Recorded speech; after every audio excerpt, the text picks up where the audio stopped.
iPad mic. Check, check, 1, 2, 3. And let's try mic.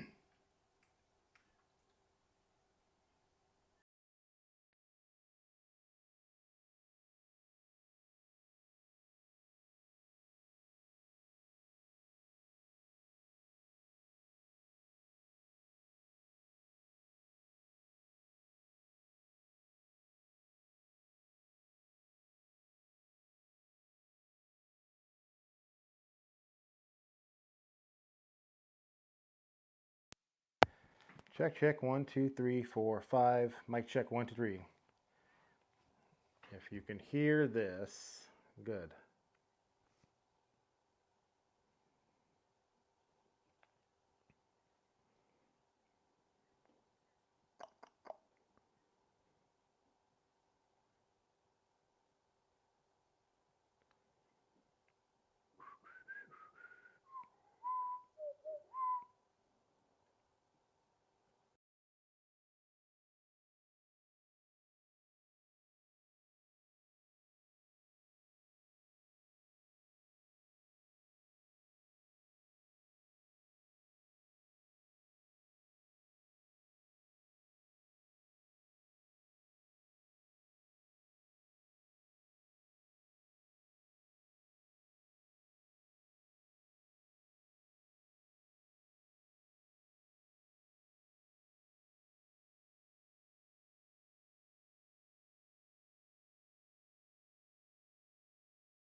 We're going to go to the iPad mic. Here we go. My little USB mics were not working. So if you guys can hear me, just give me a thumbs up if you don't mind. There we go. Thanks, Micah. Appreciate the notice there. Yeah, I was trying to use the DJI mic, but I'm streaming from my iPad, so I don't have enough inputs to do another mic. So next one, we'll figure that out. So can you hear me now? Yay or nay? Now it's on. Awesome, bud. Thanks, man. Appreciate it, bud. Let's see here. We got 4 people in, so let's get a few more moments and then we'll get going. We're going to be discussing the I'm sorry, my bad. The Porta RF is what it's called. Porta RF. It's the new variation of the PortaPack H4M Pack RF1 type thing. So we'll be diving into that here in a second. Right on. Cool. So we got 4 people in. Yeah, that's fine. Let's just dive into it. Let me grab some coffee. Ooh, that's hot. All right. So yeah, this is the Porta RF. This is it in all of its little slim form and glory. You know, it reminds me of like a tablet, really. Almost like a small like I can't show you because like my iPad's over here, but just like a small like handheld tablet. I'm going to guesstimate it's roughly about 7 inches by 4 inches. The screen is a lot bigger on this one than it was on the H4M. Oh, and maybe not by a lot. You know what? Let me just grab some calipers and I'll just let you know. Or some. Really bad.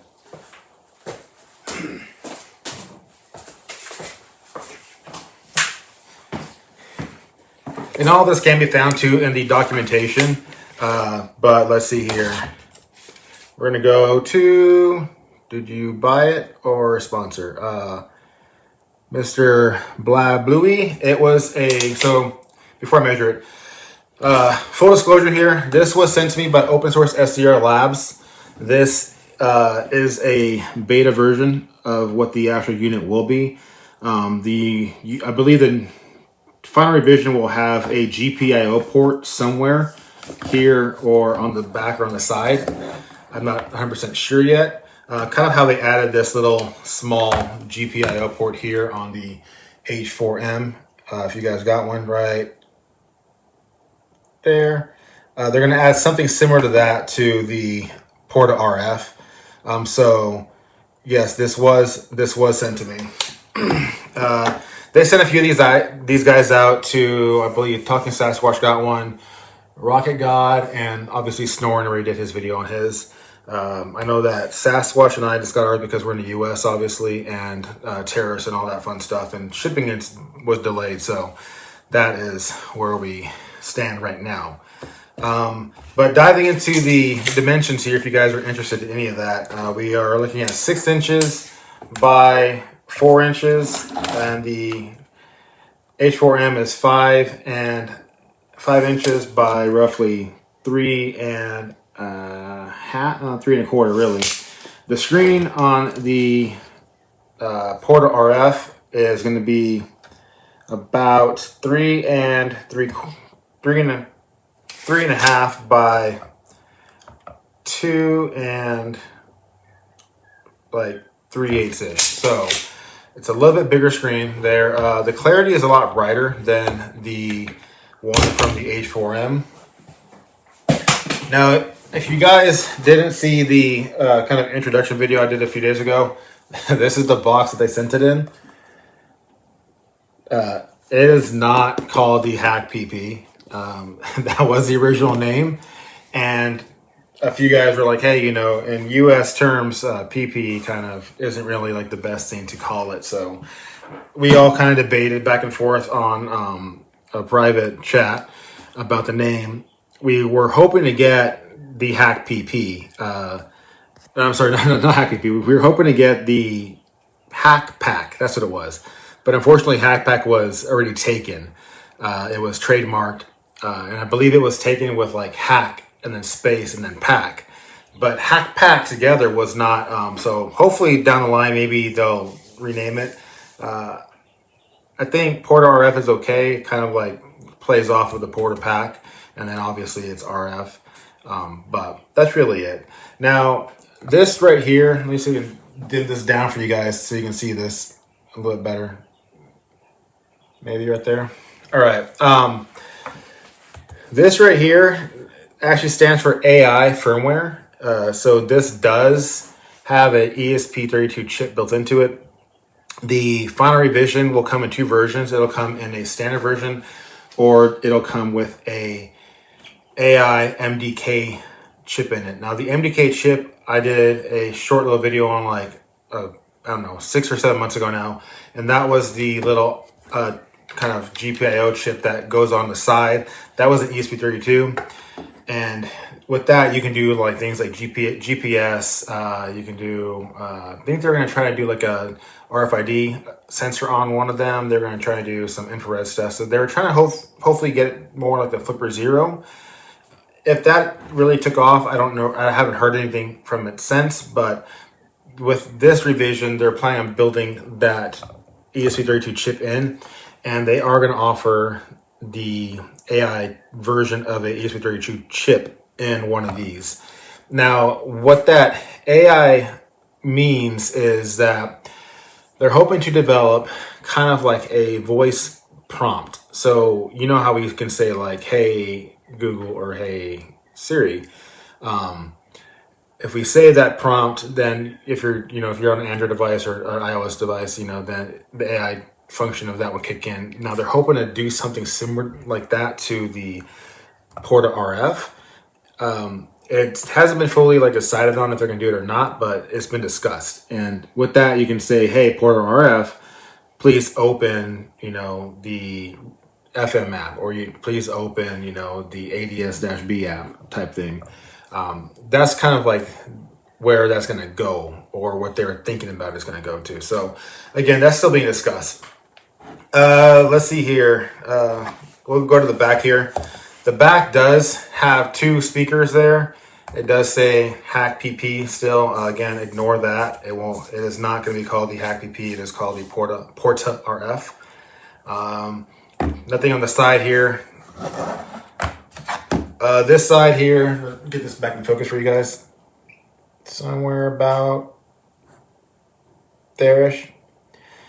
This side here we have a headphone, and then we have the USB-C. I do have a complaint already off the bat, to be honest with you guys, and I'm going to try to get this in focus as much as I can. There we go. The USB port here on the side is very kind of annoying, honestly. So like, you're going to see I'm going to plug in my USB cable here, and when you plug it in, and then I'll go back to focus over here. When you plug it in and you're holding this thing, this side feels fine, but this side, it's like the spacing, it's like you're not quite there to get your fingers between it and then be able to reach things. And you're kind of, if you do it this way, it's kind of awkward because then you can't really reach. You got this like long tether sticking out and you can't really bend it either. So that's kind of annoying. I would prefer if they just put the USB-C on the bottom over here, or if they just put it up here on the top. Either one of those would be fine by me. Because if not, then you're stuck probably using like a 90-degree angle USB-C to kind of get somewhat comfortable. And that is if you're going to be using this with it plugged in. With that being said, it does have a bigger battery. This boasts a 3,000 milliamp battery, where the H4M came in at, I think it was 1,200 or some change. I had a battery here lying around somewhere. Oh, there it is. 2,500 milliamps. So we're getting an extra 500 milliamps there for power. So bigger battery. There is a lot more spacing in the inside. I did kind of crack mine open a little bit to kind of take a peek in there. I didn't fully do a disassemble. I will say that if you guys do get one of these, if you watch my video, when I peeled off that kind of screen protector, it came off, but there was a piece that got tore and stuck like right in here. And when I booted my unit on, it was like, my touch display wasn't working. And then it was like automatically like going to like the credits of the developers. And then I would like get out of there, and then it would like go back to the same credits. I'm like, what is going on? And I had to go through our private group chat that we have with all the developers. And luckily Rocket God had the same issue with mine, or that I did.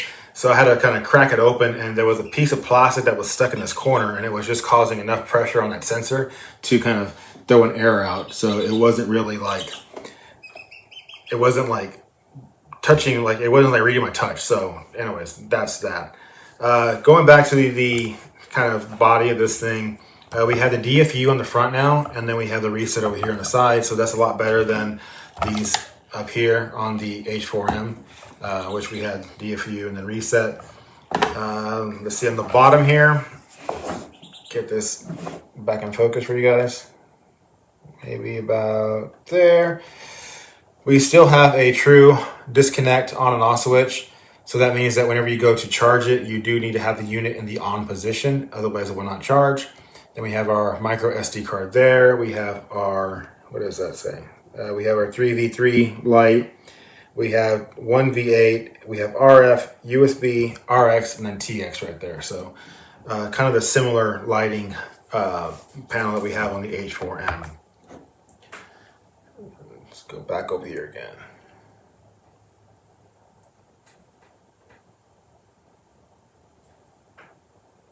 All right. I'm trying to think here for you guys. Let's see here. What else we got to cover? So touch is pretty simple. That's your kind of moving around little kind of Game Boy style joystick there. And then of course you can still use the encoder wheel. That runs just fine. And the touchscreen is a lot more sensitive and a lot more accurate on this one than it is on the H4M. So that's really nice to see. If we go to the H4M over here, we go to receive. It went to about for some reason, so I had to make sure I see that was transceiver. That one worked. If I go to receive, ADHSB. So for some reason, like it's not fully calibrated, and but this one just kind of works. So that is a plus side over here on the Porta RF.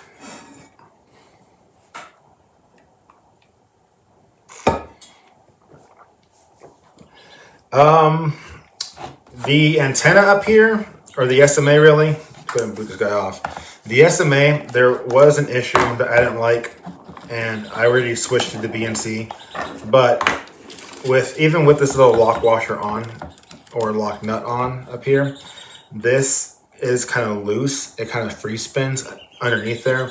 So the concern is that if you don't have this tight, and say you are going to unscrew an antenna, and you may think that you're actually unscrewing that antenna from the SMA threads, you may possibly be unscrewing the actual SMA in the inside of the housing and then twisting your cable up until it'll fray or get kinked or something. So if you need to, you might need to get like a little wrench and then kind of like ratchet that antenna down to make, or that nut down to make sure that it's not going to be free spinning. So that is a known issue as well. I 3D printed this little kind of lock nut here on the bottom side. It actually fits over the actual SMA nut, and then on the top side it's flat, and you can either push it down and then you can actually use it as a little thumb wrench if you wanted to. These are going to be in the link in the description after this video, and then you can print them out yourself, or if you want some printed, just shoot me a DM on Discord and I'll be happy to send you a few. So that's the antenna there. It does come with a stock antenna, and let's see here. Let's go back over here. I forgot the chip that this one comes with, but it is a better chip than, well, not a better chip. Really, it just has more memory is what it comes down to. So it can store a lot more flash memory on the Porta RF compared to the HackRF, which means that possibly down the line we can have better apps. And we can probably maybe run some more complex apps as well for RF. Let's see here.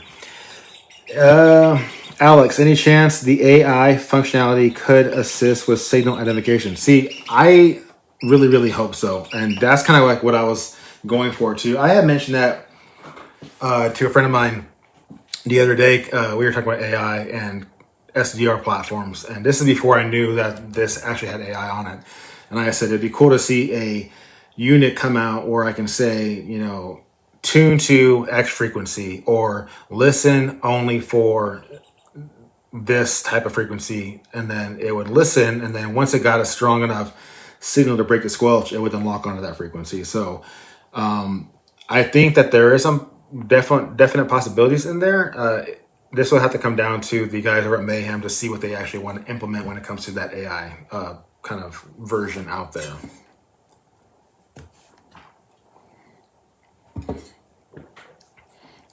All right. Let's see here. Other than that, really everything stays the same. It's the same firmware that you're going to be using to flash your regular H4M or H2, because this is the R10C board inside of here, but it's a single board now. So where the H4M is a dual board, we have the HackRF on the back side, we have the H4M in the front, and then that's what created the Porta Pack. This unit is a single board on the inside where they took the H4M and the HackRF and they just kind of married them together, and that's why we have a little bit similar factor, better battery, and just some better things. But it is a single board, but it still uses the R10C plus board. Now, if you guys are curious or wondering about the amp issues that we experienced like way back in the day with the original H2s or HackRF boards, they promised me that the amp protection on this R10C chip is a lot better, and that should not be an issue. So I'm going to take their word for it for now until the amp fries, and then we'll see what happens from there. I would also be curious, like, know if I could even just destroy the amp and kind of either confirm or falsify that for sure. I like that. Yeah, Alex, for instance, demodulate my key remote signal. That could be something. Again, I don't fully know. It's going to be determined on the processing power of what that AI chip can actually do behind the scenes. This still is a very like minimal SDR compared to like a true SDR that you're going to see like in a TRX Duo. You know, these guys are like designed for like that high computing power. This is not. So we do not know at the moment. But back to the firmware, yes, it does take the exact same firmware that your H4M is going to take as well. This one is flashed as of yesterday's nightly, right? Today's the 9th, so I guess 2 days ago.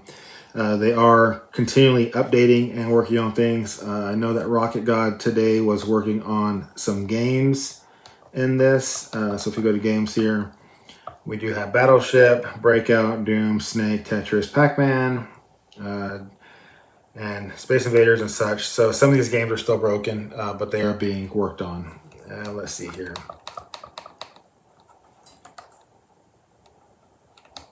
Let's go to receive. And we'll just do some ADS-B and see if anybody's flying over here. Mr. Kinda Geeky, hello back. Thank you for being here. Appreciate it, man. Yeah, I've done one live. It was actually an unboxing from a friend of mine that he sent me a bunch of awesome stuff, and that was my only live that I've done since. I would like to do more. I am inexperienced with them, so this is kind of all new to me. So hopefully you guys enjoy that. Is that full duplex? You know, I'm not sure, Alex, if it is full duplex or not. I would need to read the documentation, honestly. That's a good question. And then somebody else asked me on, I think it was on one of the comments on my other video, if it has a TXCO chip inside of it. From what we could tell from the documentation on the H4M or the R10C board, is that yes, that is in there. It's not listed, but it is in there in the schematics. So I'm going to assume, and this is an assumption obviously, that this does have a TXCO chip in there as well. So that's that. So no aeroplanes flying over. And you can see how kind of sensitive, or like how accurate that screen is. You know, this receive up here is way up here in the corner, and you can see that I just barely tapped it and it did go there. So I do appreciate that being a lot closer and just more accurate to your actual finger touch compared to like a stylus. What else we got here? We have, again, a lot of the same apps that you're going to see on the H4M or the H2. Not a lot has changed there yet. Again, they are developing and working on some more apps to go in conjunction with the ESP32 MDK chip inside of these. So that's that for now. Let's see here. Settings. I don't think anything's changed under settings either. You can kind of see that my screen is actually crooked. I noticed that the other day that my screen is kind of like, let me grab a skinny antenna here. Or, you know, we'll just use, here we go. We'll just use the Apple Pencil here. I don't know if this is a screen thing or the PCB in the inside is not fully aligned properly, but it looks like my screen or the display is slightly crooked. That could also be a coding thing that they are working on. So, yeah. Kind of geeky. Are you liking this more than the PortaPack? You know, I'm undecisive, honestly. I like the form factor of the PortaPack. I like it that it just kind of more like a handheld device. Yes, it's a little bit thick, but I do like the form factor. Now, and I like it that I can just slide this in my back pocket if I have to, or if I want to, and just kind of take it wherever I want to go. So I do like that. Now this is slimmer it feels good in your hand. Like when you're using it and like scrolling through everything, and you know you're gonna go to, let's just go to, we're gonna go to receive here, and let me make sure that this is the focus for you guys, because I have to turn off autofocus because it'll just ghost focus, and it's quite annoying. So, all right. So hopefully you guys can see that. So yeah, like just moving around and scrolling around, it's pretty easy to do. Let's see here. Let's go check out this speaker over here.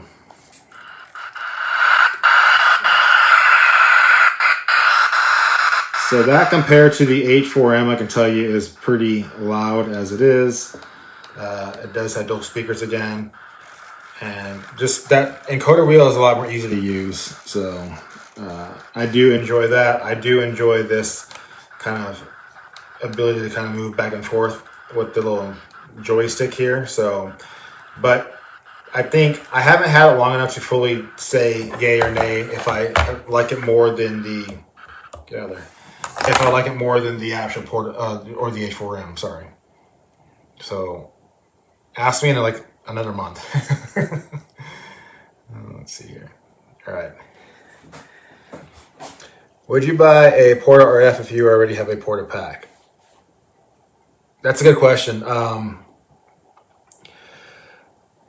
I think if you're interested in the AI and the, not even AI really, if you're interested in the ESP32 functionality of it being built in and not having to have a weird like external dongle hanging out, then you know that would be, I guess, up to you. If I already had an H4M and I didn't really care for the expansion boards and all that stuff, then I probably would just keep it and I wouldn't get this. But I think that they're going to be moving away, and this is my own thoughts. I haven't been told anything. I think that they may be moving away from like this style and going more like a one chip style or a one PCB style. I know that there is discussions of the so what is it? Hacker F1 just came out with the, or I guess they announced the Hacker F Pro. Now, that has already been discussed for the next implementation into a Porta pack type design, is to put the Hacker F Pro in one of these. I don't know though if that's going to be a single board, like I said, or if they're going to keep the same design of the H4M and then have the kind of Porta pack and then the Hacker F on the backside, and then that'll be the unit like this. So I haven't told otherwise, but I think as of now, if I just had the H4M, I probably would hold off on this. But again, that's going to be determined on what they can do with the ESP32 chip inside. Because it does have Wi-Fi, it does have a better Bluetooth, I believe, off that chip. And then just the ability, again, to have it built in and not to have some weird dongle sticking off to the side is going to be beneficial. And I say that because we can probably then see them be getting to develop apps like the Ghost ESP apps that we see. So some of the Just Call Me Coco Marauder stuff could probably be moved over to the Porta RF because it does, again, have that Wi-Fi ability inside of it. So we can kind of see that movement now of those particular apps and such, like the programs and such, being moved over to the Porta RF in the near future, and then that would kind of make me want to buy one of these over that. But again, if you're looking just for an SDR type thing and don't really care for the Wi-Fi spectrum or the Marauder stuff and Go CSP stuff, then the H4M is fine. If you're wanting a device to kind of be more all-inclusive, then I think in the near future the PortaRF is the way to go. So, kind of geeky. Have you disassembled it? You know what? I have a little bit. I think and I don't know if you were in here earlier on my when I started, but I did say that when I peeled off my screen protector on my kind of slash unboxing video, quick little sneak peek at it. I think that was yesterday I posted that, or 2 days ago. Anyways, a piece of plastic got stuck down here in the screen, so that was throwing off like my my touch, and the screen was like acting kind of weird. So I did disassemble it a little bit, and it's actually pretty simple to disassemble it. We'll just do a little bit of it right now, and we'll find out if I break it or not. So you don't really need any tools. I just kind of just squeeze the panels together, and they kind of just pop off.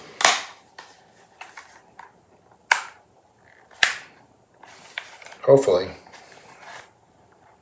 And if I break it, well, I guess I'll be SOL, right?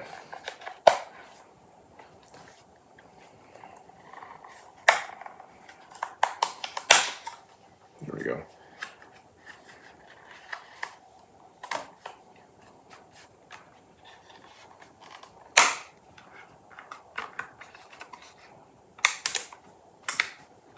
All right. Okay, hang on. Give me a second. I dropped my joystick cover. Here we go. All right, that guy fell off. Okay. All right, there we go. We just disassembled that. So hopefully that answers your question. Now, again, it says right here, hack PP SDR. It is not called the hack PP. It is called the Porta RF. And yesterday's video, I did ask about the microphone, because I noticed that there was two holes here. One right here. Okay, hang on, let me back up. Right, one right here, and then one right there. And I couldn't figure out which one was a microphone hole. And now we can see that the one on the top up here by the joystick is the microphone hole. So I don't know what the other hole there was for. And it is empty in there, so I'm wondering if they were possibly going to put a light in there, maybe an LED or something. So yeah, I'm going to feel bad if you break it answering your question. No, don't worry about it, man. It's all good. We did not break it, so yeah, we're good. All right, and let's see. I'm not sure. Let's go ahead and eject this SD card out of here. Get that out of the way. It does have two screws, so let's see what those screws hold underneath it. That screwdriver is way too small. Night, Micah. Thanks for watching, man. I appreciate it. Take care, bud. Alrighty. Is the screwdriver big enough? Let's go to that one. All right.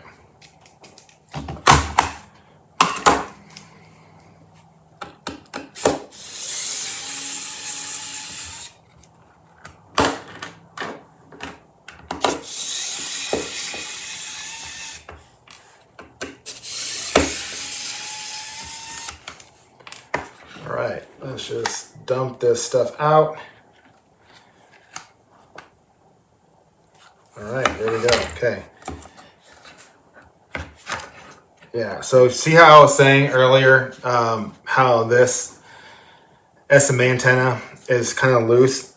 One thing that they can probably do, and OpenSourceSDR Labs, if you guys are watching this, is in the inside of here, right in your casing, go ahead and kind of leave an area of kind of a bumper in there to catch that nut and keep it from spinning. That way it's going to be more of an inserted SMA, and then it won't spin freely in the inside of there, because I can tell you, like, the Meshtastic, the LilyGo T-board on this casing I think this is by Alleycat, on her design, she put a buffer in there for that SMA, not to keep it from free spinning. So yeah, so that's something that I would definitely recommend, is just keep a bumper in there to keep that from spinning. All right, so let's move on from that subject. We can see here that we have two speakers. Like I said, interesting enough, one of them is not plugged in. I wonder why. Okay, before I break off my UF, there we go. All right, that makes it more comfortable. Okay, good. Ooh. Okay, these guys break off really easily. So, anyways, yeah, only one speaker is plugged in. I know they discussed that somewhere in our private group chat of why. I would need to go back and reread that and find out why, but I do not recall why only one speaker is currently in use. Yeah. Anyways, all right. Mr. Shadow, thanks, man. Appreciate it. I agree. I've seen the same on a 3D printed case, and then that's awesome. Yeah. So here is our ESP32 chip. Oh, and so they did send me, and I thought they didn't, but yeah, this is the AI MDK right there. I can't really punch in on this lens. It's a fixed focus lens, but right there does say AI MDK. And then we do have another area that we could add another antenna off of this board if we wanted to. It would just be another ULF connector, like this guy. Go there, and then it'd probably just be punching another hole into the housing. I don't know if that's needed or not. I think that the ESP32 chip is probably sending its signal to the actual main board. I could be mistaken, but we'll find out. Time will tell, right? This is all very new. So, battery. Let's see here. Here's our three main chips. Battery here is a 3,000 milliamp battery. It's a very skinny battery. I do like that. That's nice because that means that if somebody wanted to design their own casing for this, for how skinny this battery is and how skinny this actual board is, we could probably get the casing a lot thinner. Like that's how skinny that board is. This is an Apple Pencil, and the Apple Pencil is actually wider than the whole board itself. So there's a lot of space in this housing to add more stuff or to shrink it down to make a skinnier version if one wanted to. Let's see here. This is R1 underscore 1, or I guess R1 underscore I is what this main board is called. Now, if you watch my EMI video that I put in the EMI shield on this H4M here, this has no shielding whatsoever. So I am very curious to know if the New Elect EMI shield is going to be the same footprint to where I can put it in here. It does have the little pin area right here to hold. So we got 1, 2, 3, 4, 5, 6. So it may fit on there. And I don't know if I have one here or not. I think I left them at my other workbench, but I'm gonna have to figure that out because I would just prefer to buy the New Elect EMI shield and put it on there. So, yeah, I agree. I agree. I've seen the same on 3D printed cases, and that's awesome. Yep. I don't see GPS. Am I correct? Yes, there's no GPS. So yes, you are correct. I actually would like to see. I would like to see GPS built in. They do have the space to do it for sure. They could probably actually just drop it off the ESP32 chip right here and add GPS. I think that would be very beneficial because that would give us a lot more apps that we can have developed for the actual under Mayhem, right? So yeah, I agree. I would like to see GPS in there. And this chip is okay. So this chip is actually just pinned in place. Right? Yeah. All right. There we go. So there we go. There is the AI chip. Let me get this over here for you guys. That's it. Right there. And that's a connector. And it just kind of just dropped in there. There were no set screws to hold it in place. So yeah, that's interesting to know. No set screws for that. This is a very nice board though. Here, let me just disconnect. What are you? You're a speaker? Yeah, let's just disconnect that speaker out of the way. Disconnect the battery out of the way. There we go. All right, now we're free. Okay, now I can put this back into place because it was kind of driving me crazy for how it was. I don't have a lot of lighting here. All right, maybe right about.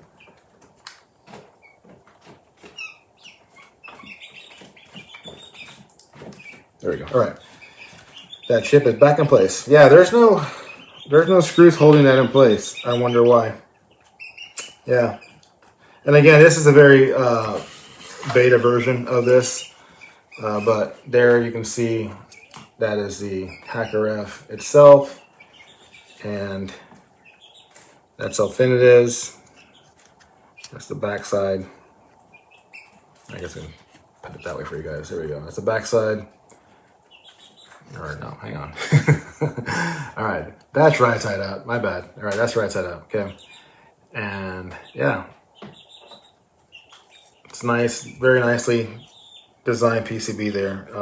Yeah, I don't have my calipers on me. Dang it, they're dead. But I do have a tape measure, so I guess I can just kind of measure this, and then I can see when I tear apart another one if it's going to fit for the EMI shield.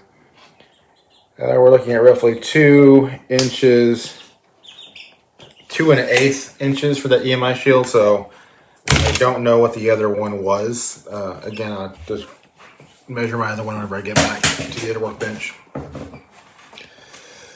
Oh, let's see here. Yes, I love ward driving. I've been ward driving. So it's 2025. I used to ward drive in college, and that was in 2005. So 20 years ago. It'd be me and my, it wasn't a MacBook Pro back then, it was the PowerBook. And I would go and just ward drive around my apartment complex and borrow Wi-Fi. I used Kismet back then. So yeah, love ward driving. Honest Locksmith, why can't it RX and TX on GPS frequencies? It's an SDR. I don't have an exact answer for you for that. I think though it has to do with the GPS signals and such of what they're transmitting at is a higher frequency than what this SDR can read. And that's why we have like a GNSS or a GLONASS chip dedicated to just GPS frequencies. That's my kind of BSing answer there. Somebody way smarter than me can probably tell me I'm wrong or right or on the right track, or comment down below what the true answer is. So let's see here. Well, okay, so one thing I would recommend OpenSourceSDR Labs does is on the JSC connector here for the battery, please mark plus and minus. Please mark plus and minus up here, or even on the side down here.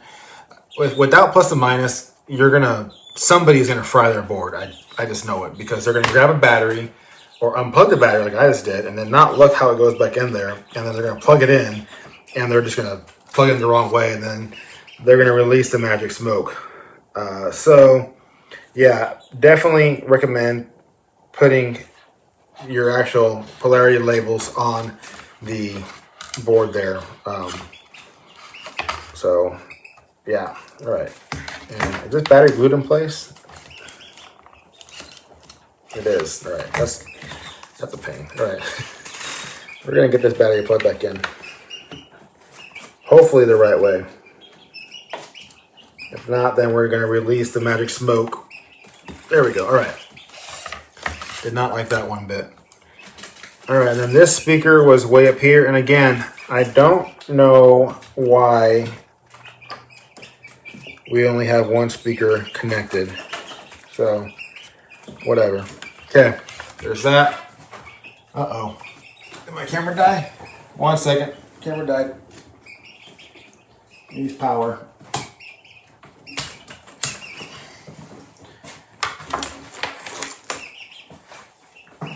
Beep bop bop.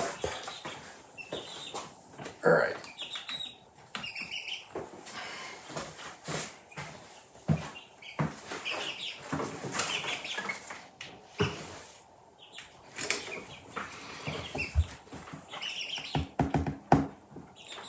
There we go. Okay. Oh, that was close. All right. Thanks for all the info. Glad I caught the stream. Awesome. Thanks, Alex. I appreciate it, bud. Let's see here. Honest thoughts, but that could be done with firmware easily. There's no need to capture GPS at the same time as its fixed position being calculated to capture a signal, then capture GPS position. Yeah. Again, I don't know fully how it all operates, honestly. I haven't dived that much into understanding how GPS frequencies are received and then translated. So I'm going to leave that to the pros. So, yeah. I'm going to go ahead and put this guy back together because there's really no nothing else really to show. So yeah, we're just gonna figure out how to put it all back together without breaking anything. All right, let's see here. We're gonna dump in this. All right. These connectors are always no fun.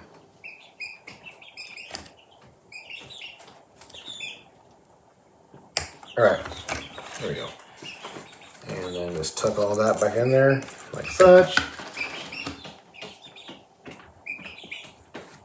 Make sure all my stuff's aligned. Okay, all right. And then just gonna it does need to go in back at an angle because of that bottom switch there. It does need to sit in there.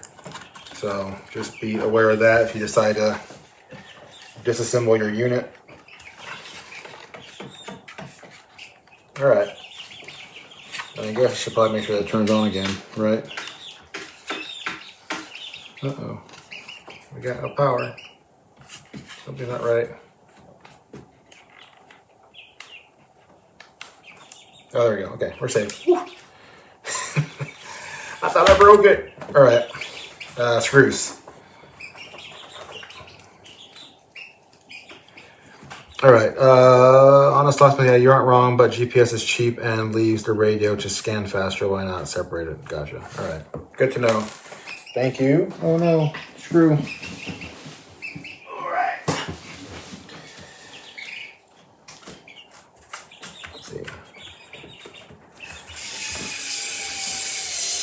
I don't know why there was only 3 screws in place here. Really don't know.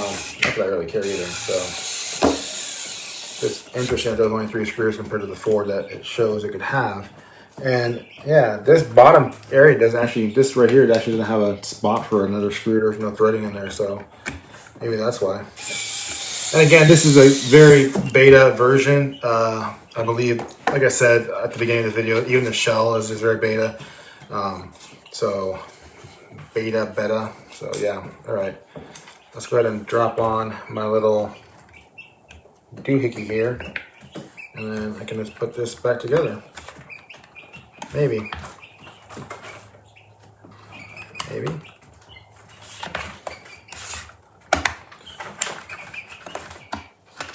All right, so you came apart easily enough. Can you go back together easily enough? That is always the question, right? Yeah, something's not right. I don't know if it's that switch.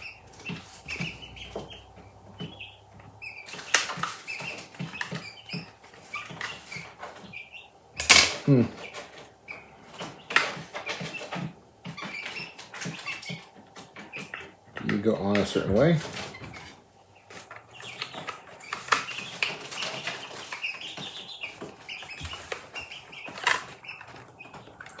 Yeah, so something is not lining up in here.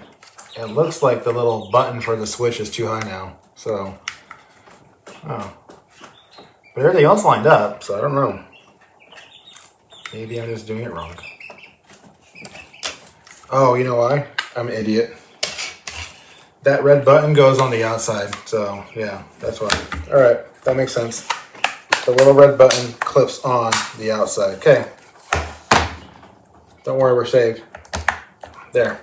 All right. And pop back in the SD card.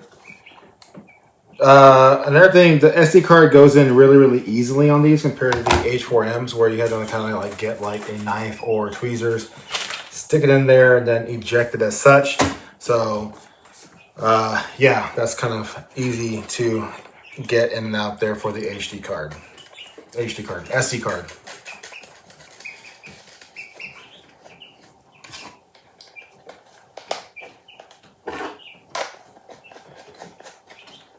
All right, now if I didn't break anything, then we should be good to go and back up and running, right? And everything works as it should. Case feels a little weird. Okay. Yep. Everything is back up and functioning. So yeah. Hello, that's how we learn. Yeah, that's the truth. Yeah. If you guys have any other questions, let me know. If not, then I'm going to probably end this live stream, and I will keep you posted and updated with the Porta RF and how things are going to go. So yeah.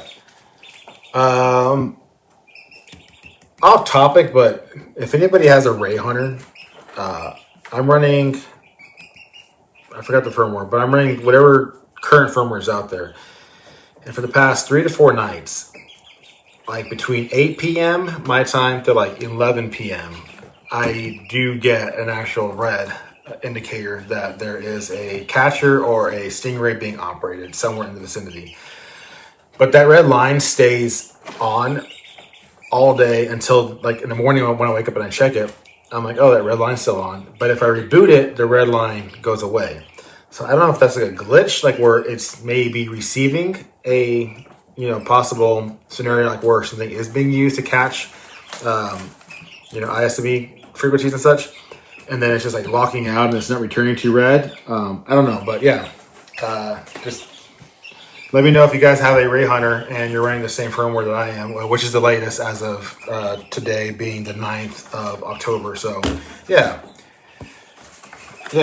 See here. It'll be interesting to see where they land once out of beta. Yeah, I'd like to see the case space better utilized, bigger battery shielding, etc. I agree with that 100%. You saw in there, there's a lot of space in there.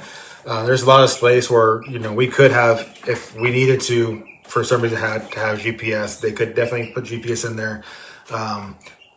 Bigger battery, obviously, and then a ton more stuff. And like I said, I don't know if that other ULF connector from the actual ESP32 board is going to be needed or not. Because if it is, then I'd be more than willing to drop in and just mod my casing and drop up another antenna for Wi-Fi only, which I'm assuming that's what that's for. So yeah.